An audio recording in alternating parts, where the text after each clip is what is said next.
வணக்கம். மாநில செய்திகள் வாசிப்பவர் வடிவழகி கபிலன்.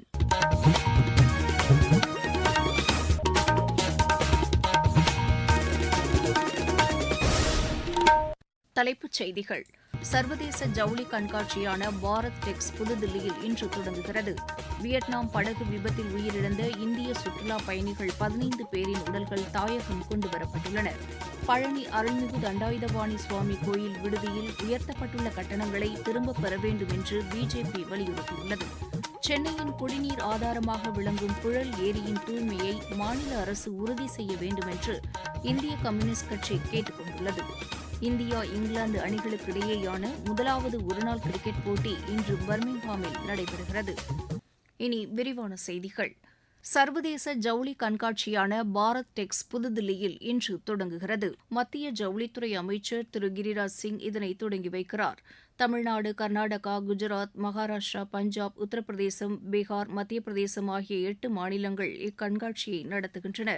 மத்திய மாநில தொழில்துறையின் ஒத்துழைப்பை வலுப்படுத்த தமிழ்நாடு, தெலங்கானா, மகாராஷ்டிரா, பீகார், பஞ்சாப், மத்திய பிரதேசம் ஆகிய மாநிலங்கள் தங்கள் மாநிலங்களில் உள்ள முதலீட்டு வாய்ப்புகள் குறித்தும் தொழில்துறை உட்கட்டமைப்பு குறித்தும் இதில் எடுத்துரைக்க உள்ளன.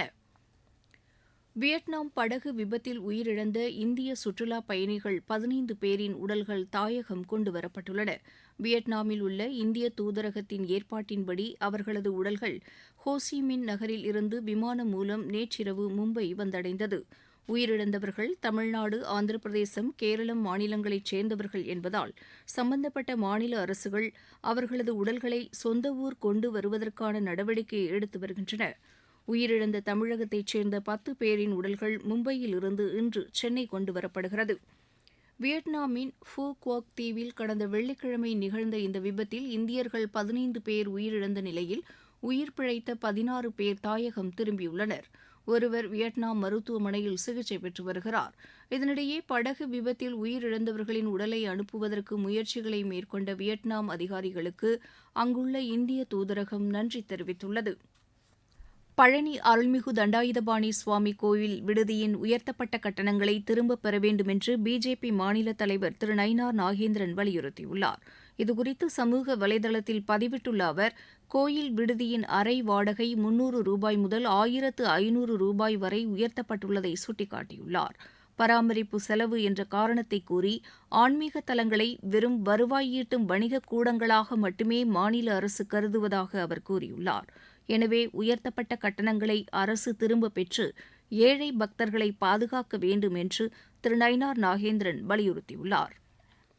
திருவள்ளூர் மாவட்டத்தில் உள்ள புழல் ஏரியின் தூய்மையை உறுதி செய்ய வேண்டும் என்று இந்திய கம்யூனிஸ்ட் கட்சியின் மாநில செயலாளர் திரு வீரபாண்டியன் வலியுறுத்தியுள்ளார். சென்னைக்கு குடிநீர் வழங்கும் முக்கிய நீர்த்தேக்கங்களில் ஒன்றான புழல் ஏரி கடும் வெப்பத்தால் வறண்டு வரும் நிலையில் அந்த ஏரியை நேற்று அவர் பார்வையிட்டார். பின்னர் செய்தியாளர்களிடம் பேசிய அவர், ஏரியில் கழிவுநீர் கலப்பதாகவும் அதை தடுக்க மாநில அரசு உடனடி நடவடிக்கை எடுக்க வேண்டும் என்றும் வலியுறுத்தினார். புழல் ஏரியை ஒட்டியுள்ள பகுதிகளில் தடுப்புச் சுவர் அமைத்து கழிவுகள் ஏரிக்குள் கலப்பதை தடுக்க நடவடிக்கை எடுக்க வேண்டும் என்றும் திரு வீரபாண்டியன் கேட்டுக் கொண்டார். நீங்கள் கேட்டுக்கொண்டிருப்பது மாநில செய்தி அறிக்கை. ஊரக வளர்ச்சிக்கான புதிய அத்தியாயம். வளர்ச்சியடைந்த இந்தியாவிற்கான ஊரக வேலைவாய்ப்பு உறுதி மற்றும் வாழ்வாதார சட்டம் செயல்பாட்டிற்கு வந்துள்ளது. இந்த சட்டம் வருடத்திற்கு 125 நாட்கள் வேலையை உறுதி செய்கிறது. இதில் வாரந்தோறும் ஊதியம் வழங்கப்படுவது கட்டாயமாக்கப்பட்டுள்ளது. நாள்தோறும் குறைந்தபட்சம் 300 ரூபாய் ஊதியத்தை இந்த சட்டம் உறுதி செய்கிறது. பணி முடிந்த 15 நாட்களுக்குள் ஊதியம் வழங்குவதை உறுதி செய்வதற்கான அம்சங்களும் இதில் இடம்பெற்றுள்ளன. ஊதியம் காலதாமதமாக வழங்கப்பட்டால் அதற்கான இழப்பீட்டுத் தொகைக்கும் இதில் வகை செய்யப்பட்டுள்ளது. வளர்ச்சியடைந்த இந்தியாவிற்கான பயணத்தில் மோடி அரசு தொடரும் சீர்திருத்த நடவடிக்கைகள்.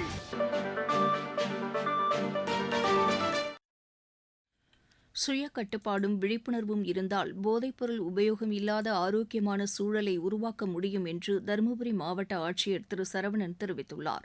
இதுகுறித்து எமது செய்தியாளரிடம் பேசிய அவர், போதைப்பொருள் விற்பனை குறித்த தகவல் தெரிந்தால் உடனடியாக தகவல் தெரிவிக்குமாறு பொதுமக்களை கேட்டுக் கொண்டார். இன்னைக்கு உலக அச்சுறுத்துற மிகப்பெரிய அரக்கன் அது போதைப் பொருள் தான். ஆரம்பத்துல வேடிக்கையா விளையாட்டா தொடங்குற இந்த பழக்கம் மிக விரைவிலேயே உங்களை அதுக்கு அடிமையாக்கிடும். முதல்ல உங்க கவனம் போகும், அடுத்து உங்க கல்வி போகும், கடைசியா உங்க எதிர்காலமும் உயிரும் கூட பறி போயிடும். தற்காலிகமா கிடைக்கிற போலி மகிழ்ச்சிக்காக உங்களை நம்பி இருக்கிற பெற்றோரோட வாழ்நாள் உழைப்பையும் உங்க உன்னதமான கனவுகளையும் தயவு செஞ்சு அடகு வச்சிடாதீங்க. கடைகள் மற்றும் வீடுகள்ல யாராவது தடை செய்யப்பட்ட போதைப் பொருட்கள் விற்பனை செஞ்சா உடனே மாவட்ட நிர்வாகத்திற்கோ காவல்துறைக்கோ தகவல் கொடுங்க. அதற்கான எண்கள் கட்டணமில்லா தொலைபேசி எண் 10-581, வாட்ஸ்அப் எண் 94-98-41-05-81, ட்ரக் ஃப்ரீ டிஎன் ஆப் அப்படிங்கிற மூலமாகவும் நீங்க உங்களோட புகார்களை பதிவு செய்யலாம். போதைப் பொருட்களை தொடமாண்டோம் என்ற உறுதியான சபதத்தை ஏற்போம். தமிழகத்தின் மேற்கு தொடர்ச்சி மலை மாவட்டங்களின் ஓரிரு இடங்களில் இன்று லேசானது முதல் மிதமான மழை பெய்யக்கூடும் என்று வானிலை ஆய்வு மையம் தெரிவித்துள்ளது. அதிகபட்ச வெப்பநிலை இயல்பை விட 2 டிகிரி செல்சியஸ் முதல் 4 டிகிரி செல்சியஸ் வரை அதிகரிக்கக்கூடும் என்று அது கூறியுள்ளது. சென்னை மற்றும் அதன் புறநகர் பகுதிகளில் வானம் ஓரளவு மேகமூட்டத்துடன் காணப்படும் என்றும் அதிகபட்ச வெப்பநிலை 39 டிகிரி செல்சியஸை ஒட்டியும் குறைந்தபட்ச வெப்பநிலை 29 டிகிரி செல்சியஸை ஒட்டியும் இருக்கக்கூடும் என்று வானிலை ஆய்வு மையம் தெரிவித்துள்ளது. இருவரிச் செய்திகள். ஹோர்முஸ் நீரிணை பகுதியை கைப்பற்றி தங்கள் கட்டுப்பாட்டுக்குள் கொண்டுவரப்போவதாக அமெரிக்க அதிபர் திரு டொனால்டு ட்ரம்ப் தெரிவித்துள்ளார். காங்கோவில் பரவி வரும் எபோலா வைரஸ் தொற்றுக்கான தடுப்பூசி சோதனையை ஆக்ஸ்போர்ட் பல்கலைக்கழக விஞ்ஞானிகள் விரைவில் மேற்கொள்ள உள்ளனர். மேற்குவங்க கடற்பகுதியில் அண்மையில் காணாமல் போன மேற்குவங்க மீனவர்கள் 9 பேர் உயிரிழந்தது கண்டுபிடிக்கப்பட்டுள்ளது. ஸ்ரீராமர் கோவில் நன்கொடை முறைகேடு வழக்கில் குற்றஞ்சாட்டப்பட்ட 8 பேருக்கு மேலும் 2 வாரங்களுக்கு நீதிமன்ற காவலை நீட்டித்து அயோத்தி நீதிமன்றம் உத்தரவிட்டுள்ளது. ஜார்க்கண்ட் மாநிலம் ராஞ்சி மாவட்டத்தில் சட்டவிரோதமாக எடுக்கப்பட்ட சுமார் 200 டன் நிலக்கரியை மத்திய தொழிலக பாதுகாப்பு படை பறிமுதல் செய்துள்ளது. சென்னை மயிலாப்பூர் சட்டப்பேரவை தொகுதிக்குட்பட்ட நொச்சிக்குப்பம் மாநகராட்சி தொடக்கப்பள்ளியில் காலை உணவின் தரம் குறித்து மாநில அமைச்சர் திரு வெங்கடரமணன் ஆய்வு செய்தார். தென்காசியில் 62 கோடி ரூபாய் மதிப்பீட்டில் நடைபெற்று வரும் ராமநதி ஜம்பு நதி இணைப்பு கால்வாய் திட்டப் பணிகளை மாநில அமைச்சர் திரு ராஜு ஆய்வு செய்தார். மதுரையில் மீட்கப்பட்ட 518 செல்போன்களை காவல்துறையினர் உரியவர்களிடம் ஒப்படைத்தனர். திருப்பத்தூர் மாவட்ட காவல்துறையின் சிங்கப்பெண் அதிரடிப்படை சார்பில் பள்ளிகள் மற்றும் பொதுமக்கள் கூடும் இடங்களில் விழிப்புணர்வு நிகழ்ச்சிகள் நடைபெற்றன. திருவள்ளூரில் நடைபெற்ற மக்கள் குறைதீர் நாள் கூட்டத்தில் பொதுமக்களிடமிருந்து பெறப்பட்ட 498 கோரிக்கை மனுக்கள் மீது தீர்வு காணுமாறு ஆட்சியர் திருமதி சவிதா அதிகாரிகளுக்கு உத்தரவிட்டார். உலக மக்கள் தொகை தினத்தையொட்டி விழிப்புணர்வு பேரணியை ராணிப்பேட்டையில் ஆட்சியர் திருமதி பிரியா தொடங்கி வைத்தார். காஞ்சிபுரம் மாவட்ட ஆட்சியர் அலுவலகத்தில் நடைபெற்ற மக்கள் குறைதீர் கூட்டத்தில் பயனாளிகளுக்கு நலத்திட்ட உதவிகளை ஆட்சியர் திருமதி ஸ்னேகா வழங்கினார். விளையாட்டுச் செய்திகள். இந்தியா இங்கிலாந்து அணிகளுக்கு இடையேயான முதலாவது ஒருநாள் கிரிக்கெட் போட்டி இன்று நடைபெறுகிறது. பர்மிங்ஹாமில் நடைபெறவுள்ள இப்போட்டி பிற்பகல் மணி 3:30க்கு தொடங்குகிறது. 3 ஆட்டங்களை கொண்ட இத்தொடரின் 2வது போட்டி நாளை மறுநாள் கார்டிஃபிலும், 3வது மற்றும் இறுதி ஒருநாள் போட்டி 19ஆம் தேதி லார்ட்ஸிலும் நடைபெறவுள்ளது. 19 மற்றும் 23 வயதுக்குட்பட்டோருக்கான ஆசிய குத்துச்சண்டை சாம்பியன் போட்டியில் இந்திய வீரர்கள் 16 பேர் இறுதிச் சுற்றுக்கு முன்னேறியுள்ளனர். ஜகார்த்தாவில் நடைபெற்று வரும் இப்போட்டியின் 19 வயதுக்குட்பட்டோருக்கான மகளிர் பிரிவு அரையிறுதி சுற்றில் கஞ்சான், சந்திரிகா பூஜாரி, ஜெயஸ்ரீ ஷிரோம், பிராச்சி, ஷாகட், அன்ஷிகா, மேகா, பிராச்சி டோகோஸ் ஆகியோர் வெற்றி பெற்றனர். 23 வயதுக்குட்பட்டோருக்கான மகளிர் பிரிவு அரையிறுதிச் சுற்றில் நிஷா, நிகிதா சந்த், காஜல், முஸ்கான், பிரியங்கா ஆகியோர் வெற்றி பெற்றனர்.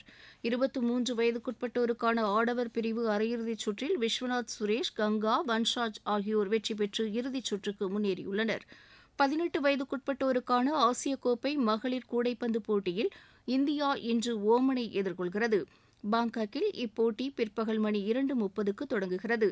ஜப்பான் ஓபன் பேட்மிண்டன் போட்டி இன்று தொடங்கியது.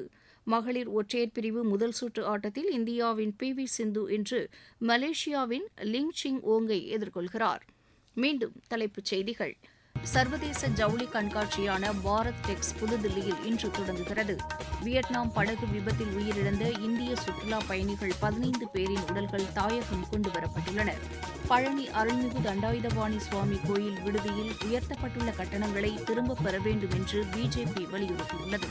சென்னையின் குடிநீர் ஆதாரமாக விளங்கும் புழல் ஏரியின் தூய்மையை மாநில அரசு உறுதி செய்ய வேண்டும் என்று இந்திய கம்யூனிஸ்ட் கட்சி கேட்டுக் கொண்டுள்ளது. இந்தியா இங்கிலாந்து அணிகளுக்கிடையேயான முதலாவது ஒருநாள் கிரிக்கெட் போட்டி இன்று பர்மிங்ஹாமில் நடைபெறுகிறது. இத்துடன் இந்த செய்தி அறிக்கை நிறைவு பெற்றது.